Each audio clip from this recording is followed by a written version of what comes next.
There is a lot about the Mueller report that has not been declassified because I experienced some of it. I will share with you my experience. It started in 2013 when I met the trader. She was working for the trader now in office, and she was spreading a lot of conspiracies. She already knew Trump was running and picking Mike Pence. If he got the nomination, he'd give Kellyanne Conway. Like, she was explaining a lot, and she showed me these beta Facebook with emoticons and ad spaces. So this is what Facebook will look like in 2016. And the story of the emoticons under it was about Syria, and they already had it staged for Trump to do his strongman play there, much like most likely why the Russian bounties before. So a few American deaths, he could play a strongman like he did with Iran earlier in the year and claim nobody got hurt when really we have 50 soldiers with brain damage now for no fucking reason. Anyways, we have a trader in the office. I know this because she was telling me about the deep state and fake news before he was, that this is the rhetoric used by somebody trying to subvert democracy, that he backs Putin always and attacks us always, like General Mattis, Flynn, like everybody that serves eventually gets attacked by Donald Trump, but never Putin. And we need to start listening to like General Mattis and real people, former CIA director, former FBI director like Comey. Like, they're just giving you honest, non-opinion information. Like, he walks in the room, sees that the man's painted himself orange and is, making everybody else leave so he can talk about things that they're supposed to be a witness for. And this is just the bare minimum of Trump. He's a monster, and they all know it. And that's why they allowed, the Russians to call everybody like, Trump, like, oh, they all have little child pageants to grab women by the pussy. No, that's the guy you're calling God's chosen man because he's a bigot and racist. And it's about time that we don't allow the ethnocentric worst people in the world to claim to be the chosen, God's chosen people, like it's the exact opposite. And that's what's going on with the evangelicals. That's why we had the shooting at the church, because Trump wanted to take a photo op with the Bible, and he had the protesters tear gas and shot so he could do that. And anyways, the trader tells me about a lot. Tells me that the Roger Stone is one of them. Like, I eventually say this is Eastern propaganda. She wants me to think it's China. I say no, this is definitely Russia. It's like a fucking made by an alcoholic. And then she admits finally it's Russian, Roger Stone. I'm like, why would he incriminate himself? Like, this man believes him. He has a tattoo of Nixon on his back. And sure enough, he was in between for WikiLeaks. Like, everything added up 100%, including Trump, because he removed sanctions on the people who had just attacked us. And he added to the Republican platform not to arm Ukraine. And then he gets impeached for not arming Ukraine after Congress told him to do so. And the Russians were still killing their people. And the Russians spread these same conspiracies to their little far-right militias in Ukraine, making them think like they're the ones taking back their country. No, you're fucking traitors working for, Russia. And it's see-through and obvious. You're just so blinded by hate. Like, that's why they're not really forgivable, because their ignorance is only, to serve their hate. And that's why Trump spread the birther stuff starting in 2013. Meanwhile, the FBI had to talk to him because he got busted with Epstein. It was his 15-year-old masseuse he sent, from Mar-a-Lago to his hotel room.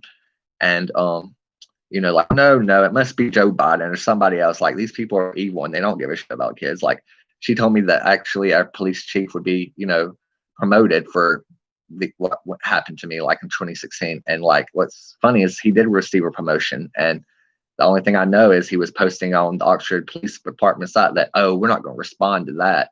Like, you're fair game to get raped at the Target, like, even though it's never happened, like, it's been going on for years and it's never happened. Church has happened about 20 times since then. But again, he's not protecting anybody like all the other bad this. He's serving an agenda. So he won't tell you the riskiest place like church, but he'll pretend it's, a pro-LGBT policy place, which is sad because, in high school, we are taught that we are criminals in Alabama. We are, I told the church that also policemen and councilmen that, my dad brought a prostitute. They just laughed like they're trash people. And anyways, they tell me more even where I'll be working. And then I work there in the back room at Walmart. It's just like they say, and I have a coworker telling me they're going to say something's mentally wrong with you or find something criminal on you. They shut you up either way. And he told me that, like shortly after the first day I'm there, like something fell on my head because the 18-wheelers don't have palletized 2,000 items falling on you. He's like, if you say it's dangerous, they're going to put you in the back room. They already had lesbian skit planned for you. And then I didn't complain for 3 months later after being called faggot. And yeah, that lesbian skit was day one. And by day three, it was something I'd been told about it watching the inventory service. It was like, I don't even understand, but it was a mind fuck. Anyways, I don't know. It reminded me of the Cuba embassy attack. It was like an immaculate concussion. My head hurt. And it lasted for several months. And I reported to the FBI eventually, but that what happened to me really hurt me. And that was right when Trump picked Pence. Like she told me, like I was working where she said I worked. The Oxford transplanted into councilman who she claims deep state was in the middle of the street. Everything happened like I was told. And it's just interesting because at that same church I had been told right before I left that, oh, Supernatural is evil. We love that show, but they I don't know, they had an episode where they killed somebody that looked just like Hillary Clinton and they were so happy. The next week they didn't like the episode because there was a gay person in it. And then they met this person that sounded a lot like the Russian person I talked to, except they were telling them about the Kyoto Protocol. This was like 2005, 2006.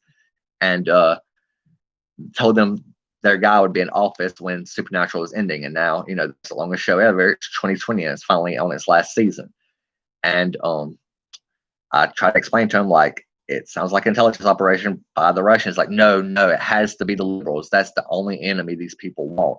That's like why Trump right now doesn't give a shit about Bounty Gate. Like, he could play it for his base, but his base only wants to, kill black people, gay people. They don't give a shit about actually, other countries that want us dead. They are all about their bigotry. They've added it to their church. That's why Southerns, the front of Southern Baptists, because they separated to justify slavery. And even though the Bible says, Jesus himself says Sodom was not destroyed because of homosexuality, that's what they will freaking teach you in the pulpit. It was really destroyed because they had excess in food and wine and gave them to the poor, and they traded their foreigners like shit, aka being Republican. God didn't make you that way. He made gay people. He did not make you an asshole. You decided to be one. Just much like with the Russian collusion. Like right now, they know Trump, is a con man and lawyers in jail. Cohen, your little Kool-Aid on talk radios told the illiterate trash to hate him, but that's only after he stopped repeating the lies of the president. Like when he did repeat the lies, he went to jail for being a fucking liar and building a tower in Moscow, like during the election. And Trump's like always saying, no quid pro quo. Then we hear, just like Ukraine, that's all it is. And it's not for the betterment of our society. It's only for the betterment of a man with narcissistic personality disorder, a hole he cannot fill. No matter, he can, it's just sad. And to see, a loving couple like the Obamas bash, and then this, guy who is on his third wife, somebody about 30 years younger, who he says doesn't love him, but talks about her being hot. Not as hot as his daughter, of course. Like, it's just creep after creep. And it makes these actors feel like he's just like them. This is how we talk. Yeah, we want to see with our daughters and young kids. Like, we're just like Trump. Like, thank God for him being honest. And that's why in Alabama we have child marriages. Like, they canceled the state doing marriages because of gay marriage. They've been doing pedo marriages since the dawn of time, and they have no, intention of stopping. Because after all, the Bible had people getting married at age 4, and that's all they need. That's all the justification they need. That's what they use for slavery too.